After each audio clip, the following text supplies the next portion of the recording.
Well, hello, listeners to and viewers of CHP Talks. It's so great to be with you once again. And I am privileged to have with me today one of the founders of the Christian Heritage Party, Mr. Gerhard Herwig of Surrey, BC. Gerhard is, he and his son Marcus run Surrey Mechanical, which is kind of a plumbing and heating business. He may say a little bit more about that if he chooses. And but also it is in Gerhard's home, in the basement of his home, where the Christian Heritage Party was conceived and birthed way back in 1986. And we're going to talk a little bit about that. But Gerhard, thank you for joining us today. It's such a privilege to have one of the founders of the party with us on CHP Talks. Thank you, Rod. It's a pleasure to be here. To just clarify, my son and myself, we have a small heating company. It's specializing in hot water heating. We're not involved in the plumbing end of it, just specializing in high efficiency heating equipment. So, and my son is has to do most of the work. I have to stay in the home because I'm looking after my wife. Yeah, well, you have chosen a great, because of your integrity and your commitment to family, you're looking after your wife, and that's really a blessing to know people that are devoted to their family in that way. And I know your son is doing a great job with Surrey Mechanical, and I know you're helping out with the paperwork and all that. So, but let's go back to 1986. I don't know if we have to go back farther than that, but you can tell us a little bit how the Christian Heritage Party, how the initial idea came to be around your picnic table or ping pong table, or however that. Tell us how that transpired. Well, the initial idea about forming a political party like the Christian Heritage Party took a little while. It started really the whole idea of becoming involved in politics in any way is really not something that would be a natural for me at all. But somehow it so happened that sometimes things come before you and you feel this is something that you have to act upon. And I have to go just briefly back to around 1970 when my wife was expecting our second child, a daughter, Monica. And that was the year, 1 year before Trudeau, Pierre Elliot Trudeau, Liberal Prime Minister, had changed the abortion laws to allow abortions to be performed if a committee of doctors at a hospital would agree that the life or health of the mother was in danger, right? And we did not know about this until I heard somebody interviewed on the television in 1970. And at that time, we were sitting on the sofa, and my wife, the baby was kicking in her belly.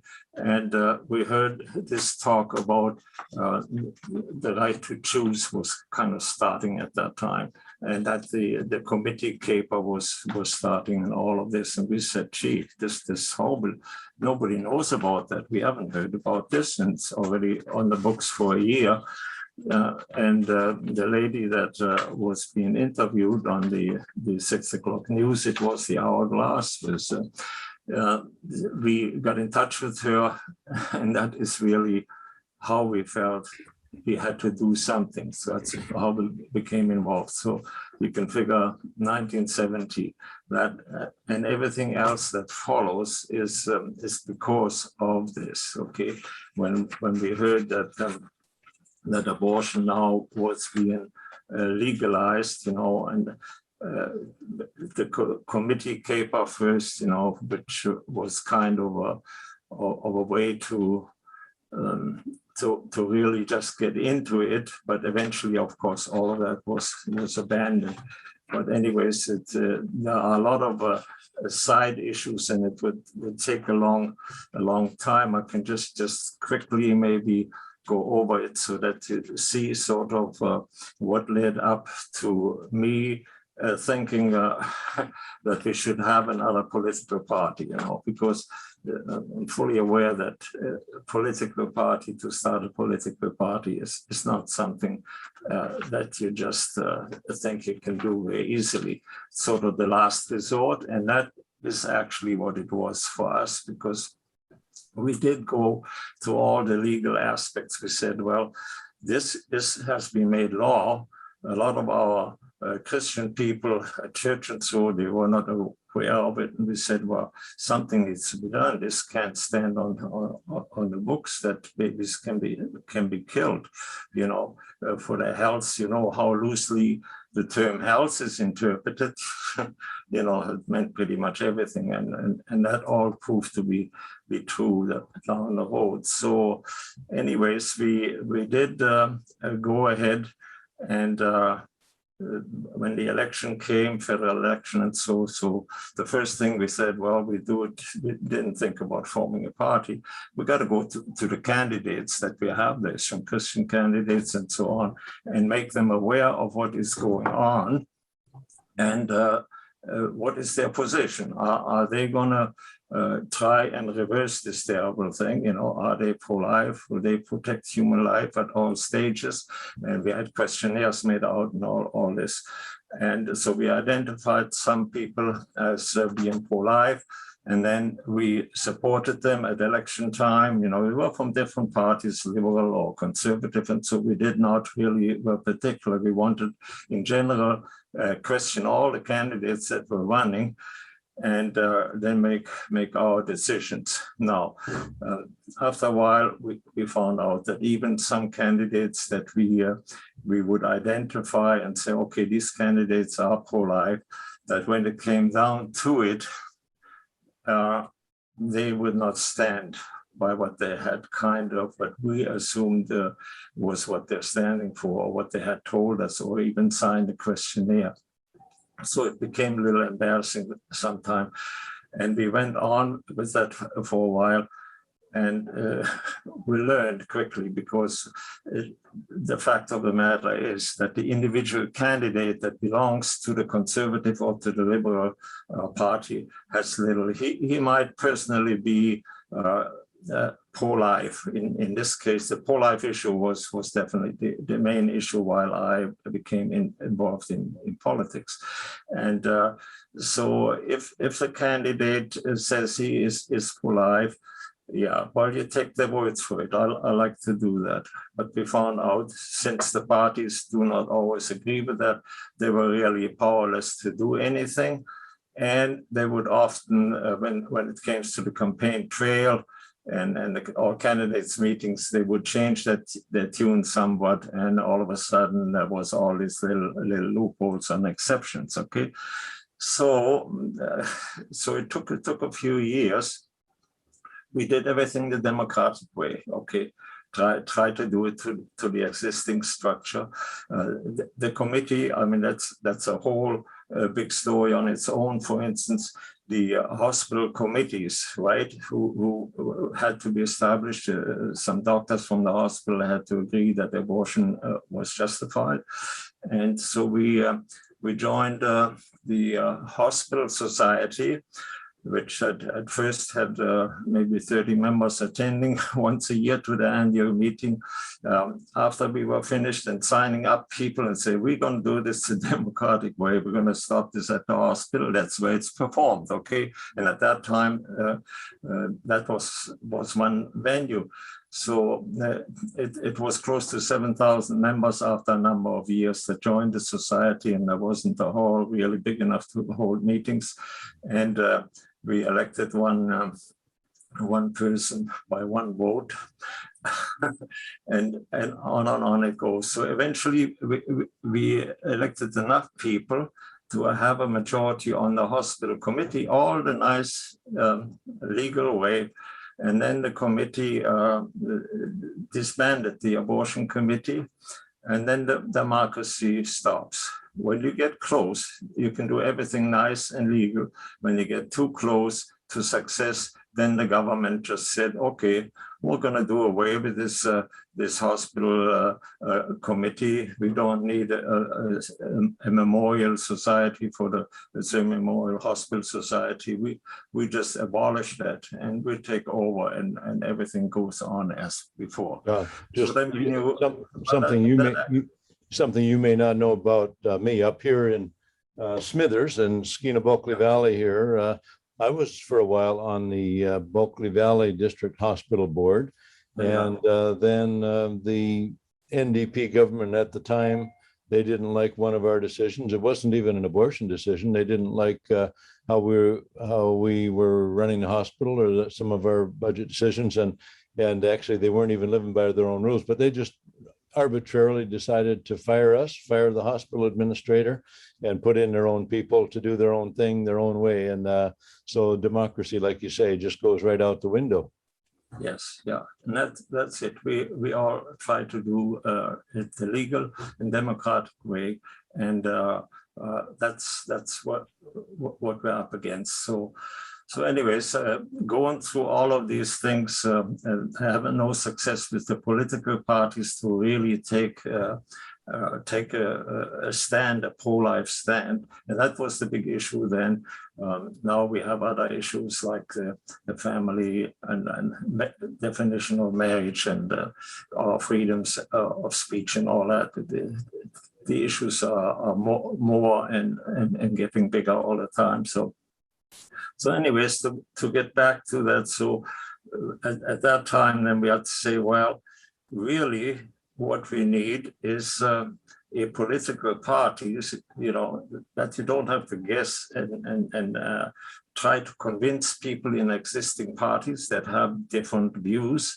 You have to have a party that has basic principles and policies that really align themselves with the Christian worldview. That's what it came down to, because in short, abortion is unthinkable from a Christian perspective, and all the other issues that before us now align themselves with that too. So we said, if you have a Christian party, then these issues will all be addressed from the proper perspective. And we said, well, it's that people say, oh, you shouldn't, there are other people and Christians, and you have to, encompass everything. You cannot just, have and the danger is don't establish a theocracy. No, we don't want that. We just want a party that has Christian principles and that their policies are based on this. That's what we want.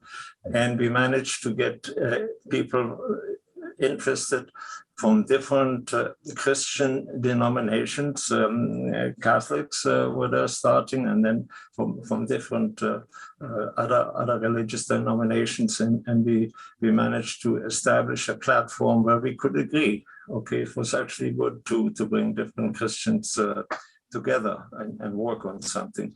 And from there on, then we started meeting and started working, like Rod said, started sort of in the Surrey area. And we established policies and laid the foundation to have a founding convention, which was then in 1987. Like the process started a couple of years before that, because we realized we need to have something that is recognizable by what it stands for, by the name and by the principles, of course. So that's why it was important too, in my mind, to have reflected in the name of the party what the party stands for. And I think the name chosen was very appropriate. It wasn't, we didn't say this is a Christian party. We said this is a Christian heritage party. In other words, we defend and support the heritage of this country, and the heritage of country is one of support of the Judeo-Christian ethic. And you just have to go to Ottawa and look at the Bible verses all over the place, and the Peace Tower and everywhere, to know that our fathers of Confederation built this country on Judeo-Christian principles. And the argument then that's being made, oh, well, you're just one religion, what about all the others? I like to say to that the people, I'm an immigrant, I came to this country, right? And a lot of other immigrants come from different countries. They have different religious denominations. And under Canadian law, immigrants could always practice their religion, and the Christian Heritage Party has no problem with that. We're not trying to convert everybody. Everybody believes what they want to believe in their heart, okay? So that is really not an argument, but a lot of people do make that argument where they say, oh, you shouldn't call it Christians, you should call it the Canadian or something. No. It is very important that we do call it Christian, because in the one word, everything is told what we stand for. So because as a Christian Heritage Party, we cannot have any room for abortion or same-sex marriage and all of these things that are coming upon us now in like an avalanche in a crazy way, and there's no end to it. So anyway, so that brings us to the founding convention in Hamilton, and from there on, there was some enthusiasm at first. People thought, well, yeah, we have Christian parties in Germany and so on. They're all been leading for years, so the name is no problem. No, the name wasn't the problem. The problem was the Christians. Because the Christians thought, oh, you shouldn't have a Christian party. You should work in the existing parties. And all I could think was say, we've done that, been there, okay? It does not work. And I have hope for that. But even from the time after the Christian Heritage Party was begun, you know, you had that other party sprang up out of the sort of the ashes of the old progressive conservatives. The Reform Party came kind of and gained steam, and a lot of people jumped on board, and then it became United Alternative, and then the Alliance, and then back to the Conservative Party, and now the Conservative Party. Although there's some good people in there, it is going straight downhill right now under O'Toole's leadership. And, you know, you have to say, well, it's O'Toole's leadership, but it is the members of the Conservative Party who put him in his position, right? And it's a pragmatism, it's a wishful thinking that if we can just get in power, then we're going to slowly bring in these good policies, but it never happens, because once they get in power, they like the power, and the principles kind of fade into the background. So that's where we're at today. We got other parties springing up, but the Christian Heritage Party is still here. The Reform Party is gone, the Alliance is gone, the United Alternative is gone, and the Christian Heritage Party is still here, still representing the voice of the unborn and speaking up for marriage and freedom and the Christian worldview. And it's kind of amazing.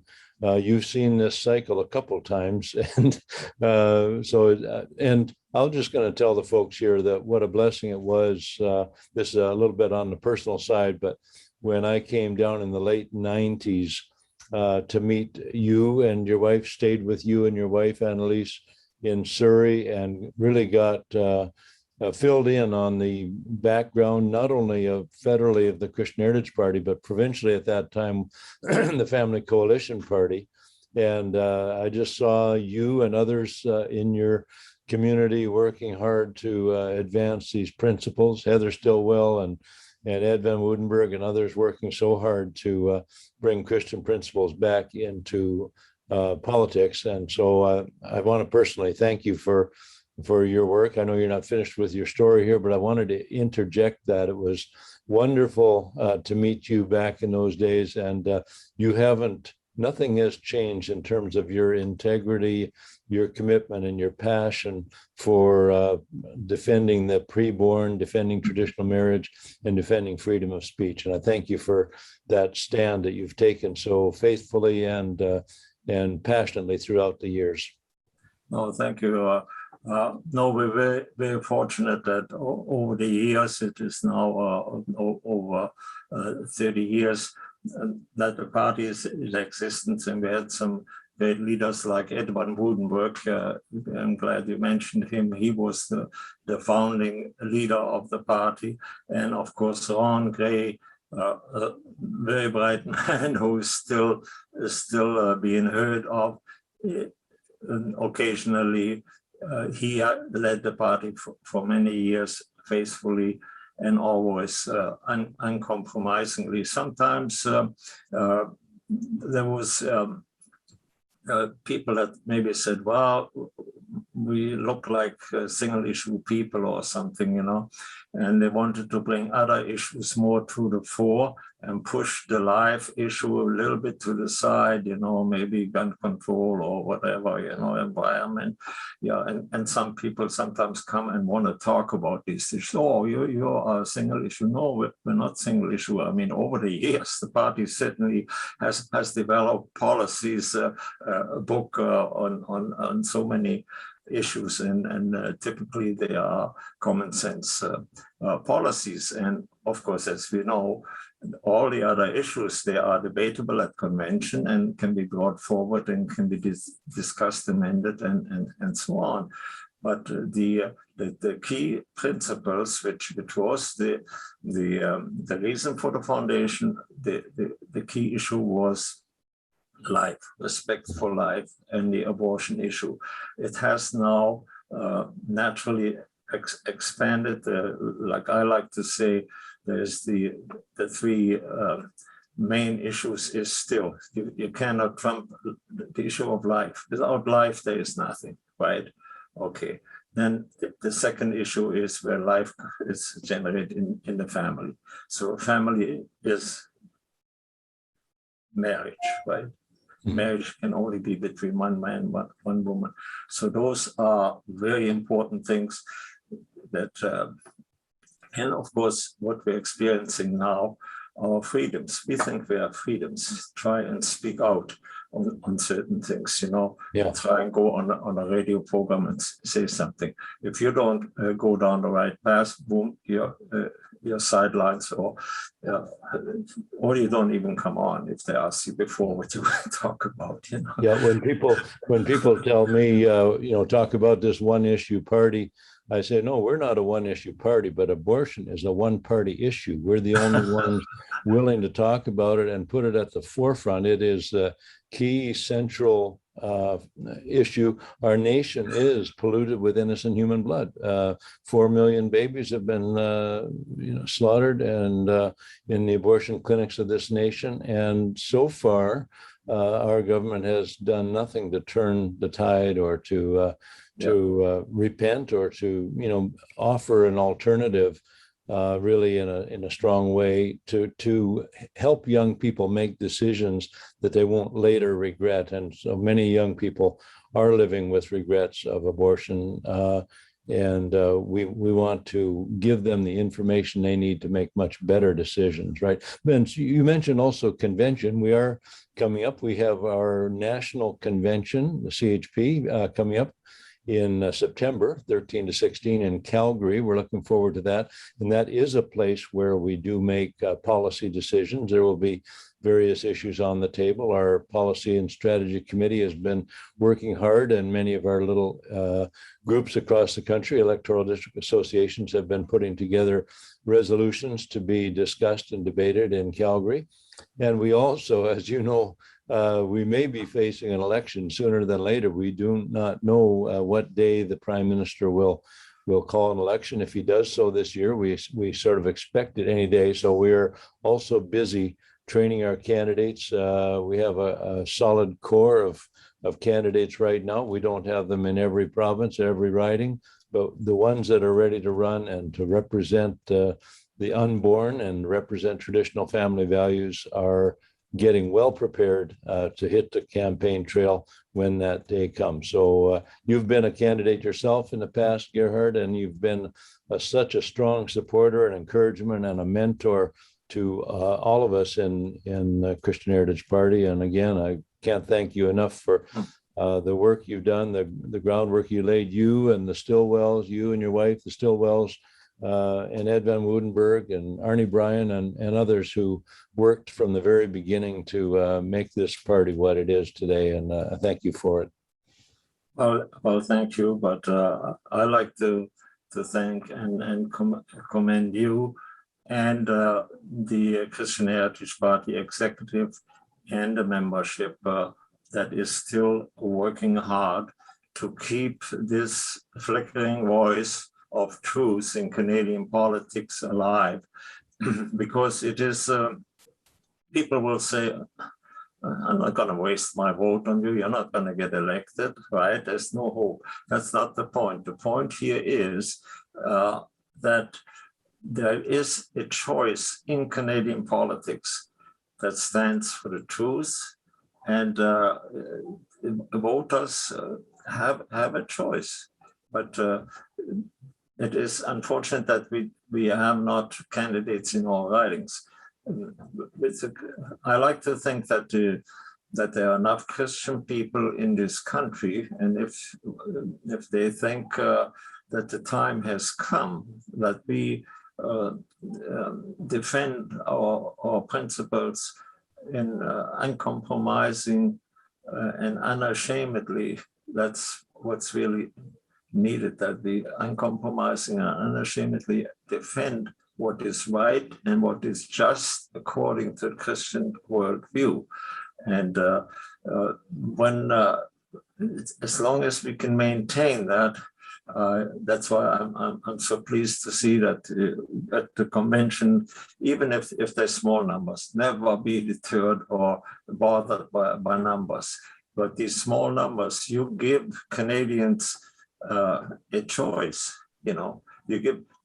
In my mind, there are enough good Christian principled people in Canada that we could have a candidate in each riding. And I hope and I pray that maybe people wake up and will realize, hey, all the other parties, there is no other parties, and you're wasting your time and your money supporting them. And if people, a lot of candidates and politicians, they like to be popular. Of course, you have to be popular to be elected. I understand all of that, but I think the personal integrity of a person is more valuable than being elected. A lot of times you get people coming when politicians would come to the door, or I visited them in their offices. I said, you are a member of parliament right now, or you're going to be elected.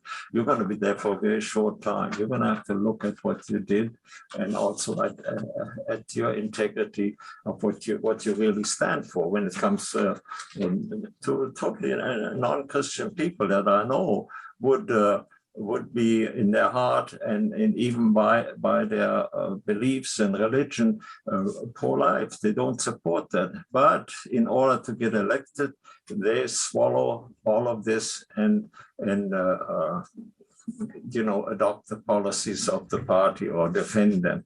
And that's very sad. That's a sad reflection. That's why it is, I say it doesn't matter if the Christian Heritage Party get good and honest people, as many as you can to run and do as much as you can to promote it.